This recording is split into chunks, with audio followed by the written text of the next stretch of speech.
이 반야심경은요, 원래 이름은 반야바라밀다심경입니다. 그러니까 처음에는 그냥 반야바라밀다심경이었는데 저희가 대승, 그러니까 우리가 지금 하고 있는 그 신중단 앞에서 이렇게 독송하고 있는 반야심경은 앞에 마하가 붙습니다. 마하, 반야, 바라, 밀다, 심경. 그러니까 원래 산스크리트어를 보면은 마하라는 단어는 없고요. 반야, 바라, 밀다, 심경이라고 되어 있습니다. 반야는 여러분 잘 아시죠? 지혜를 상징합니다. 지혜를 뜻하는 단어 프리즈나에서 온 말이고요. 바라밀다는 파라미타, 그러니까 완성하다, 건너다. 어디로 건너? 저 피안의 언덕, 깨달음의 세계로 건너다라고 하는 의미를 가지고 있습니다. 심이라고 하는 것은 흐리다야라고 하는 그 단어의 번역인데 마음 심자를 쓰죠. 그러니까 이 마음, 심장, 본질, 핵심이라고 하는 단어를 이렇게 표현을 했습니다. 흐리다야. 그러니까 지혜의 완성에 대한 핵심을 설한 경이라는 뜻입니다. 반야, 바라, 밀다, 심경이라고 하는 것은요. 자, 그럼 중요한 것은 지혜의 완성에 대한 핵심적인 경전이라면 어떤 지혜를 말하느냐? 바로 지금부터 여러분들께 설명을 해드릴 건데, 금강경에서는요, 금강, 반야, 바라, 밀경이잖아요. 금강과 같은 반야지혜를 이야기를 했습니다. 거기에서 말하는 금강과 같은 그 견고한 반야지혜는 바로 상, 고정관념을 타파하는, 상을 타파하는 그런 이야기를 했습니다. 그것이 바로 금강경에서 말하는 반야지혜였어요. 싼야를 버려라. 반야심경에서 말하는 반야지혜라고 하는 것은 공의 이치를 알려주는 것입니다. 이 반야심경은 현장스님과 인연이 아주 깊습니다. 현장스님, 바로 현장 3장 서유기에 등장하는 그 현장스님이신데요. 이 당나라 때의 현장법사는, 현장스님은 629년에 저 멀리 천축국으로 구법의 길을 떠납니다. 그런데 가던 길에 중간에 익주라고 하는 그 지역에 공해사라고 하는 절이 있었는데 그 절에 머물 때 한 병든 노스님을 만나게 됩니다. 그 노스님께서요, 그 구법의 길이 얼마나 험난한지 그때 만날 시련을 이렇게 이야기를 해주시면서 너무 어려운 길이다, 고생이 많을 거다, 정말 험난한 길인데 그때에 이것을 하면 좋다라고 하면서 이야기를 해주십니다. 뭐냐면 삼세제불의 심요, 그러니까 마음의 요지, 부처님의 가르침의 핵심 법문이 여기 있으니 이것을 늘 기억하여 외우면 온갖 악기를 물리치고 안전하게 다녀올 수 있을 것이다 라고 이야기를 하셨어요. 그러면서 알려준 것이 바로 반야심경입니다. 그때 그 현장 스님은 반야심경이 이제 짧으니까요, 반야심경을 외워서 지극한 마음으로 가시면서 이렇게 길을 가면서도 외우고 또 어려움이 있을 때마다 외우고 계속 그 반야심경을 독송을 했답니다. 그런데 실제로 그때마다 어려움이 처했을 때마다 도움을 주는 사람들을 만나게 됐대요. 그 구법의 길이 얼마나 험한가 하면 제가 예전에도 한번 말씀드렸을 건데, 그 사막이니까 사막을 건널 때 이정표라는 게 없지 않습니까? 여기도 다 모래고 저기도 다 모래고 바람 한번 불면은 그 형태가 달라지는 게 사막인데, 그때의 길을 어떻게 찾냐면 가다가 누군가의 해골을 만나면 그게 바로 이정표가 됐다는 거예요.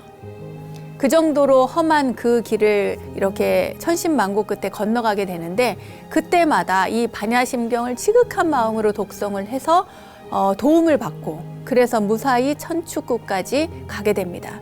그때 당시에 나라는 마가다국이었는데요. 마가다국의 나란타사라고 하는, 여러분 나란다 대학이라는 단어 들어보셨죠? 네, 나란다 대학, 날란다 대학이라고도 합니다.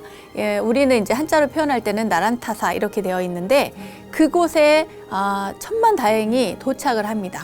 그런데 놀라운 것은 거기에 가서 보니까 자신에게 그 반야심경을 가르쳐 주었던 그 병든 노스님을 다시 만나게 돼요. 아니, 이 노스님이 그렇게 편찮으신 분이 언제 여기 이렇게 오셨지? 깜짝 놀랐거든요. 근데 그 현장 스님을 본 그 노스님께서 이야기를 하십니다. 뭐라고 하시냐면, 네가 이곳에 무사히 도착한 것은 삼세제불의 심요 법문을 수지 독송한 덕이니라. 내가 바로 그 관음보살이다. 이렇게 이야기를 하고는 홀연히 사라져 버렸대요. 그 뒤에 현장법사는 그곳에서 이제 법을 많이 구해서 그리고 경전들을 많이 가지고 귀국을 하게 되는데, 귀국해서 처음 한 것이 바로 반야심경을 번역해서 널리 유포했다는 겁니다.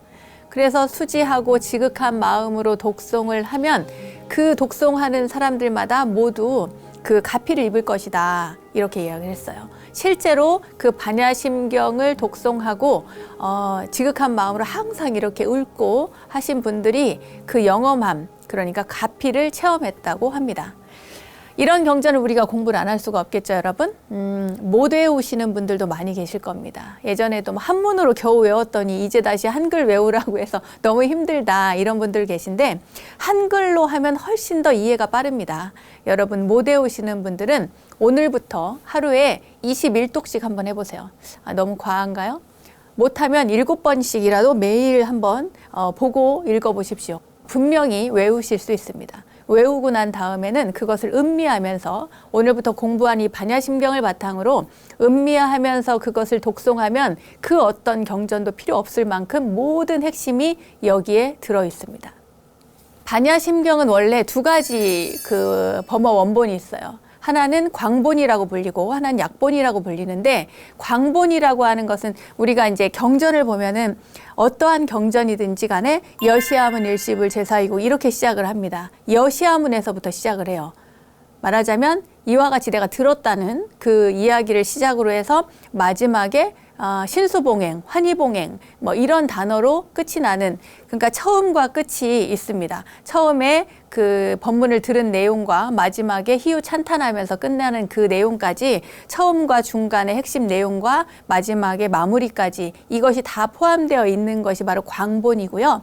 그리고 앞 뒤가 없이 핵심만을 딱 가운데, 그걸 우리는 정종분이라고 하지만 뭐 정종분까지는 모르더라도 가운데 핵심만 있는 것이 있다, 이것이 바로 약본입니다. 그리고 현재 우리가 사찰에서 독송하는 것은 바로 이 약본을 가지고 하고 있습니다. 자, 그럼 내용을 한번 살펴볼까요? 우리가 처음에 반야심경이라고 해서 관자재 보살이 이렇게 이야기하지 않고 맨 처음에 마하 반야 바라 밀다 심경 이렇게 하고 합니다. 마하반야 바라밀다 심경, 반야바라밀다 심경인데, 우리가 이 핵심을 얘기할 때는 앞에 마하라고 하는, 크다라고 하는 의미의 단어를 하나 더 붙입니다. 그러니까 이제 우리가 독송하는 대승경전으로서 받아들일 때는 마하반야 바라밀다 심경인 거예요. 마하는 크다, 반야는 지혜, 바라밀은 완성이라든가 저 건너가는 행을 이야기하는 거겠죠? 자, 그러면은 마하는 알았어요. 반야바라밀다, 반야바라밀이라는 것은 무엇인가? 지혜바라밀을 이야기하겠죠? 이 반야바라밀은 우리가 육바라밀 할 때 앞에서 공부했습니다. 보시, 지계, 인욕, 정진, 선정, 지혜의 6번째에 해당하는 지혜바라밀이 바로 반야바라밀입니다. 이 반야바라밀은 아까도 말씀드렸죠? 금강경에서는 금강과 같은 반야바라밀이 뭐냐면 상을 버리는 거였어요. 그런데 여기에서 말하는 그 반야심경에서 말하는 6번째 반야바라밀이라고 하는 것은 공을 이야기합니다. 그 공이 무엇인가? 이거에 대해서 이후에 설명을 해드릴게요. 자, 그리고 나서 뒤에 심자가 붙죠. 심은 마음, 핵심이라고 했습니다. 경은 수투라, 서로 엮어지는 그런 것들을 경전이라고 해서, 그 옛날에는 그 낙엽에다가 기록을 했기 때문에 그 폐엽경이라고 들어보셨죠? 경전을 나뭇잎을 하나하나 다 묶어서 엮어서 이렇게 경전을 모았습니다. 그래서 수투라라고 해서 우리가 지금도 경전을 수투라라고 하죠. 이 마하 반야 바라밀다 심경은 그 지혜의 완성, 말하자면 가장 그 핵심적인 내용을 가지고 있는 것이다 라고 하는 의미가 있습니다. 실제로 우리가 반야경이라고 했을 때 그 경전 가운데 반야경이라고 하는 경전이 있거든요. 반야경. 이 반야경은 600부나 된다고 합니다. 600부 반야경의 핵심이 바로 반야심경이고, 반야심경의 핵심이 이 가운데 오늘 배운 대목 가운데 나옵니다. 아시겠죠? 오늘 공부를 열심히 하셔야 되는 이유입니다. 관자재 모살 행심 반야바라밀다시, 관자재 모살이 깊은 반야바라밀다를 행할 때, 자, 관자재 보살이면 누굴까요? 맞습니다. 관세음 보살님을 이야기합니다. 관자재 보살의 우리가 보통 관자재 보살하면 관세음 보살님을 떠올리잖아요. 이분의 원래 이름은 아발로키테스바라거든요. 아발로키테스바라 보디사트바. 그런데 아발로키테라고 하는 이 단어는 지켜본다라고 하는 의미를 가지고 있어요. 지켜본다. 그리고 스바라는 자유자재로라고 하는 단어입니다. 그러니까 아발로키테스바라, 이것은 자유자재로 지켜본다는 거예요. 여러분 생각해 보세요. 아이가, 여러분들께서 이제 이 방송을 시청하시는 분 가운데 보살님도 계실 것이고 거사님도 계실 것인데, 여러분들이 이제 자식을 낳았어요. 그 아기가 태어나서 아장아장 처음 발걸음을 떼었을 때, 그때를 생각해 보십시오. 손을 잡아줄 수도 있지만 잡지 않습니다. 걸음걸이를 뛸 때까지 혹여 넘어질까 지켜보죠. 그때 넘어질까 옆으로 이렇게 손을 내밀고 보호해 주기는 하지만 그 아이의 손을 잡지는 않습니다. 지켜보는 거예요. 넘어질까 하고. 우리가 자전거를 배웁니다. 조금 더 커서. 자전거 뒤를 붙잡아 주죠. 아버지나 어머니가. 처음에는 잡아주지만 그 다음에는 놓으면 안 돼. 엄마 놓으면 안 돼. 아빠 놓으면 안 돼. 이렇게 하면서도 이제 앞을 보고 가잖아요. 그렇지만 엄마 아빠는 어때요? 이미 손을 놨죠. 혼자서 그 페달을 밟고 자전거를 굴릴 수 있게 지켜보는 겁니다. 그 마음이 어떻겠어요? 자비로운 마음이죠. 혹여 넘어질까? 혹여 다치지는 않을까? 그러면서도 잡지 않고 이렇게 지켜봐 줍니다. 자비로운 눈으로 지켜보는 거예요. 이 자비로운 눈으로 지켜볼 때 자유자재로 지켜보는 분, 이분이 바로 관자재 보살입니다. 현장 스님 같은 경우에는 이 아발로키테스바라를 그 관자재 보살이라고 번역을 하신 거예요. 그러니까 이제 훨씬 더 그 직역에 가깝고, 다른 분, 그 이전에 구역에 그 번역을 하셨던 분, 현장 스님 이전의 분들은 관세음 보살이라고 했어요. 세상의 소리를 관하는 분이라고. 그런데 아발로키테스바라 보디사트바라고 하면은 관자재 보살이라고 하면 더 정확하게 이해가 되겠죠. 아시겠죠? 그 관자재 보살이나 관세음 보살님은 같은 말입니다. 그 관자재 보살이 깊은 반야바라밀다를 행할 때, 깊은 반야바라밀다를 행해요. 왜?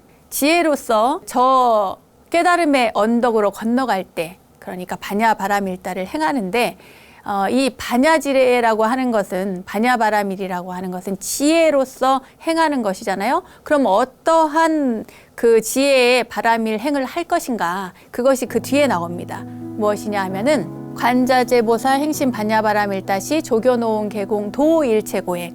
그러니까 관자재 보살이 깊은 반야바라밀다를 행할 때 오온이 공한 것을 비추어 보고 온갖 고통에서 건너느니라. 조교노온 계공 도일체고액입니다. 이게 바로 반야심경의 핵심이에요. 아까 얘기했죠? 600부 반야경의 핵심이 반야심경 260자에 들어있고, 260자의 핵심이 바로 여기 조교노온 계공 도일체고액입니다. 관자재 보살이 깊은 반야바라밀다를 행할 때 오온이 공한 것을 비추어 보고 온갖 고통에서 건너느니라. 오온이 공한 것을 비추어 보고, 말하자면 공하다는 것, 오온이 공하다는 것을 보고 고통의 세계에서 깨달음의 세계로 건너가는 건데요. 이 공하다고 하는 것, 이것을 보는 것이 바로 반야지혜입니다. 반야심경에서 얘기하는, 우리가 이전에 그 반야지혜를 이야기하면은 고무상 무아인 것을 아는 것, 그러니까 세상의 모든 이치를 있는 그대로 파악하는 겁니다. 이 세상에는 항상한 것이 없다. 무상이죠. 없을 무에 항상 상자입니다. 무상, 항상한 것이 없는 거예요. 그러니까 이 세상의 모든 것은 변화한다는 겁니다. 변하지 않은 것은 그 어떤 것도 없다는 거죠. 사랑하는 마음도 변할 수 있고, 조금은 약해질 수도 있고 더해질 수도 있죠.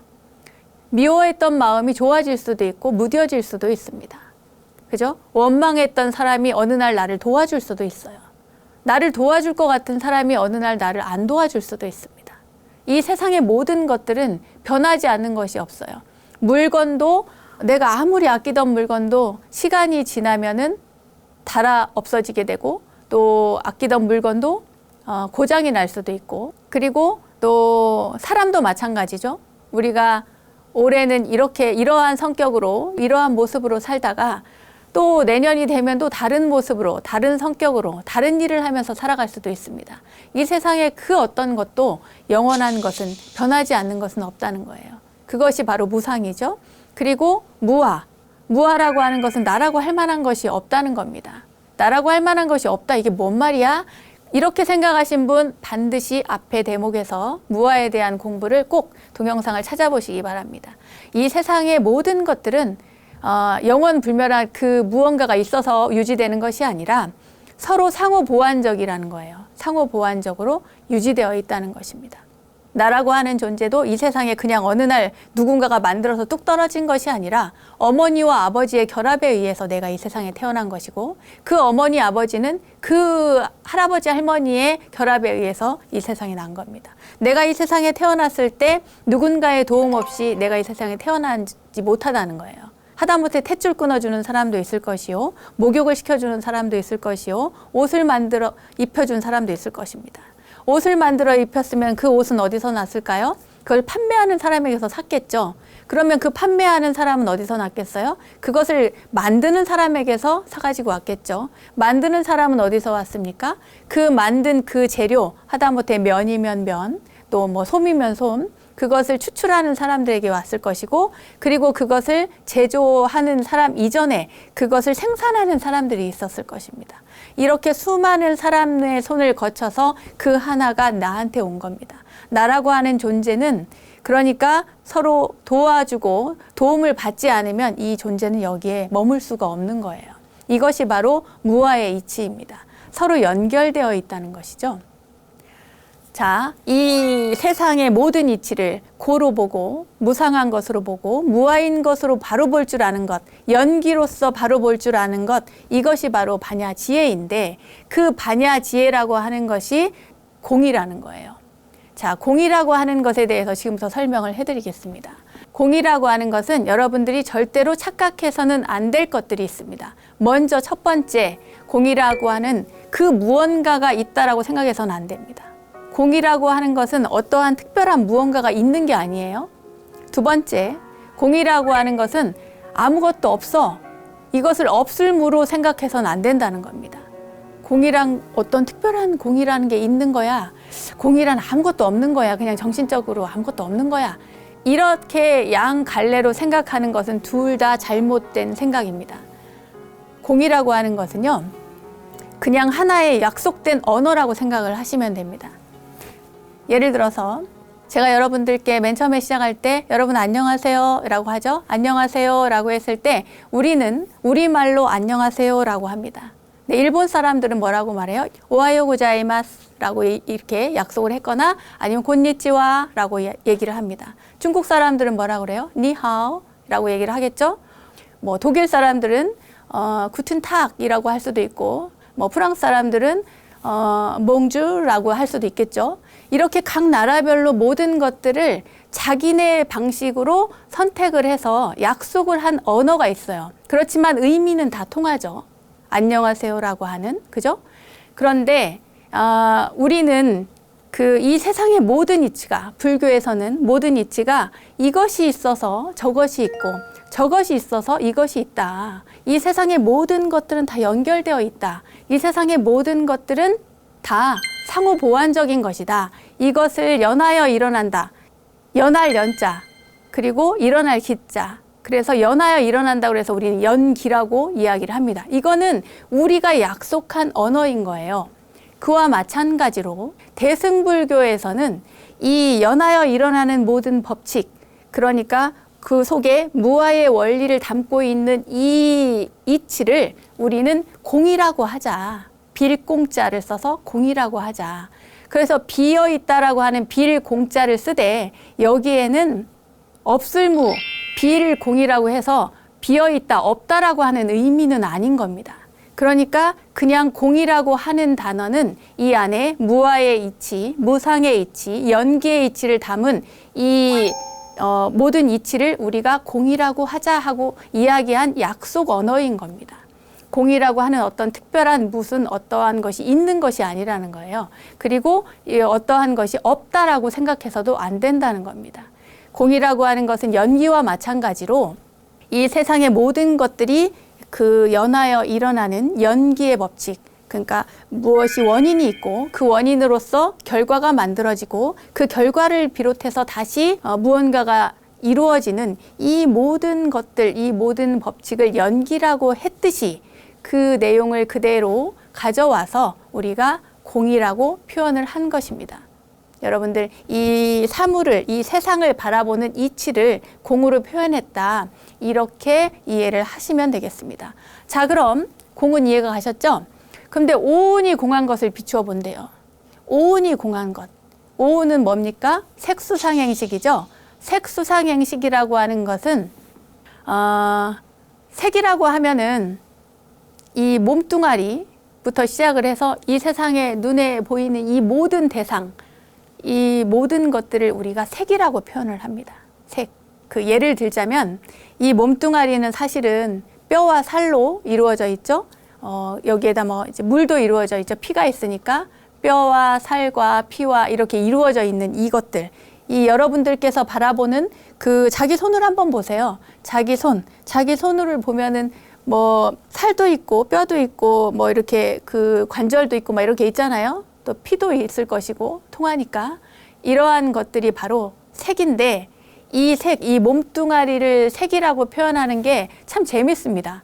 왜 재밌냐? 이 색이라고 하는 것은 한자로 쓰면은 빛깔 색자를 써요. 빛색자. 우리가 색깔할 때 그 빛색자를 쓰는데 이 빛색자의 원래 그림 갑골문을 보면은요. 남자가 여자를 안고 있는 모습입니다. 그래서 왜 우리가 그 욕망이 넘치는 사람은 저 사람은 색욕이 강해 뭐 이렇게 이야기할 수 있잖아요. 그때의 색도 이 색을 쓰고 있습니다. 그러니까 이 몸뚱아리, 이 형상이 있는 이 몸뚱아리는 아버지와 어머니에게서 나온 거예요. 어쨌거나 간에 이 몸을 이야기하자면, 예를 들자면 그렇습니다. 자, 그런데 그것만 있는 것이 아니라 느낌이 있어요. 이 몸에는.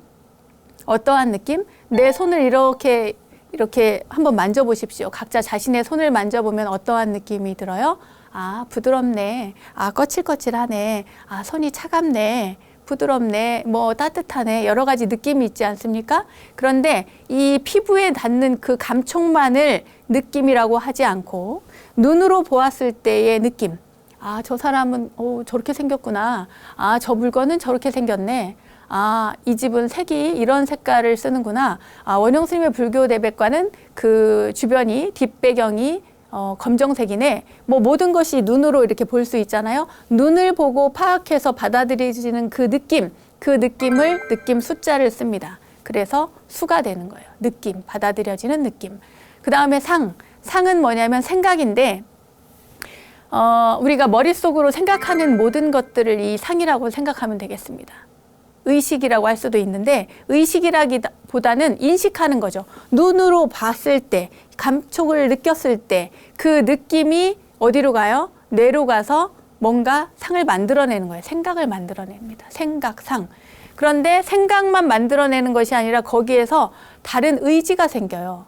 뭔가 어떻게 해야 되겠다. 저걸 또 보고 싶네. 아, 원영 스님의 불교 대백과는 너무 재밌다. 유익하다.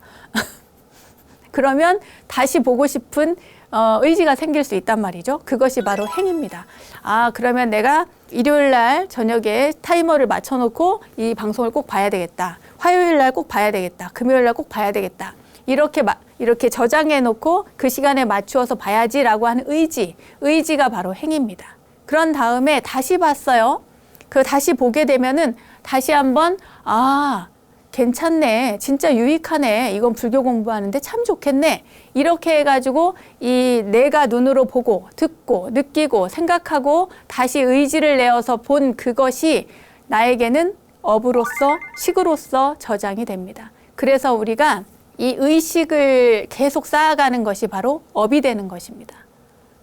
여러분들께서 불교 대백과를 계속 보면서 불교 공부를 열심히 하시면 불교 공부에 대한 그 업이 쌓이게 되는 겁니다. 아시겠죠? 좋은 업이니까 선업일 수 있습니다. 그러니까 열심히 공부하시기 바라겠습니다. 자, 600부 반야경의 핵심이 반야심경에 있고, 반야심경의 핵심이 바로 조견, 오온, 계공. 지금 제가 오온을 설명을 했잖아요. 오온을 설명을 했고, 그 오온이 공하다라고 하는 것을 비추어 본다는 거예요. 안다는 거예요. 본다는 거예요. 그렇게 하면, 그것이 공한 줄 알면 일체 고액을 건널 수 있다는 겁니다. 일체 고액이 뭡니까, 여러분?